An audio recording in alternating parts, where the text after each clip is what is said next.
to our boy Vega, powered by Sensodyne and Vinyl. Grow Zabarkusi.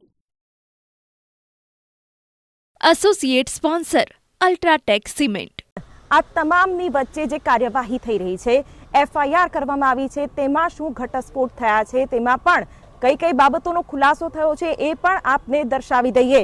સૌથી પહેલી વાત, 3 માળનું પતરાનું ફેબ્રિકેશનનું માળખું ઊભું કરાયું છે. ફાયર એનઓસી મેળવ્યું નથી. આગને બુઝાવવાના યોગ્ય સાધન ન હતા. ટીઆરપી ગેમ ઝોન દ્વારા ફાયર એનઓસી માટે કોઈ અરજી પણ કરવામાં નથી આવી. 6 આરોપીઓ સામે હાલ તો ફરિયાદ કરવામાં આવી છે. કઈ કઈ કલમો ઉમેરવામાં આવી છે તે પણ આપને દર્શાવીએ. કલમ 304, 308, 337, 338, 114 હેઠળ ગુનો નોંધવામાં આવ્યો છે. ધવલ કોર્પોરેશન અને રેસવે એન્ટરપ્રાઇઝ નામની કંપની પણ ઊભી કરાઈ હતી અને એવી ઘણી બધી ગફલતો આ આખા કાંડમાં સામે આવી છે, જેનો એફઆઈઆરમાં ઉલ્લેખ કરવામાં આવ્યો છે. કોઈક એવું પણ કહી રહ્યું છે કે ત્યાં ડીઝલના પ્રમાણમાં પણ વધારો હતો, જથ્થો હતો, એવી પણ બાબત સામે આવી છે.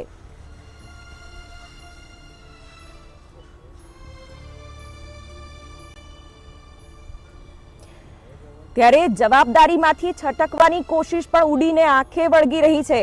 આપને એક એક મુદ્દા દર્શાવીશું, જેમાં પોલીસ વિભાગ લાયસન્સ આપી દીધું, ફાયર એનઓસી મુદ્દે હાથ ખંખેરી લીધા.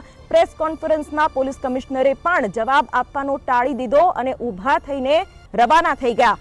મહાનગરપાલિકાના રૂલની વાત કરીએ તો હંગામી બાંધકામ કહીને ટીપી શાખાએ હાથ ખંખેરી દીધા અને ત્યાં જ આ સંચાલકોને ક્યાંક ગેરકાયદેસર આ આખી પ્રવૃત્તિ કરવાનો ચાન્સ મળી ગયો. ફાયર વિભાગની વાત કરીએ, એનઓસી માટે અરજી આવી નથી, એનઓસી પણ આપી નથી, જેની સામે પણ ગંભીર સવાલો થઈ રહ્યા છે અને આ તમામ વિભાગો છે એ જવાબદારીમાંથી હાથ ખંખેરી રહ્યા છે, જે ખૂબ જ દુર્ભાગ્યપૂર્ણ પ્રજા માટે.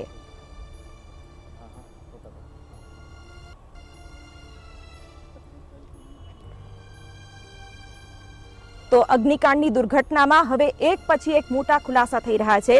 ગેમ ઝોનમાં શનિવારે આ ગેમિંગ ઝોનમાં 99 રૂપિયાની ટિકિટ રખાઈ હતી, એટલે લોકોનો ધસારો પણ વધારે આવે, લોકોને તો વધારે બોલાવા હતા, પરંતુ તેમને સુરક્ષા નથી આપવી, એ આ કાંડનો મુખ્ય હેતુ હતો.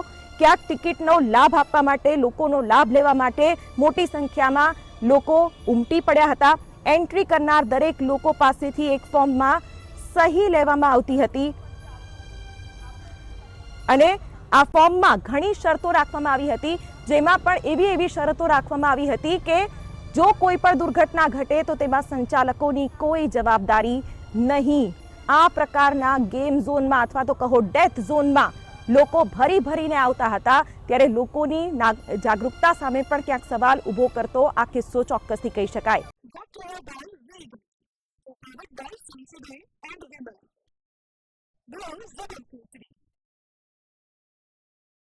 Associate sponsor UltraTech cement.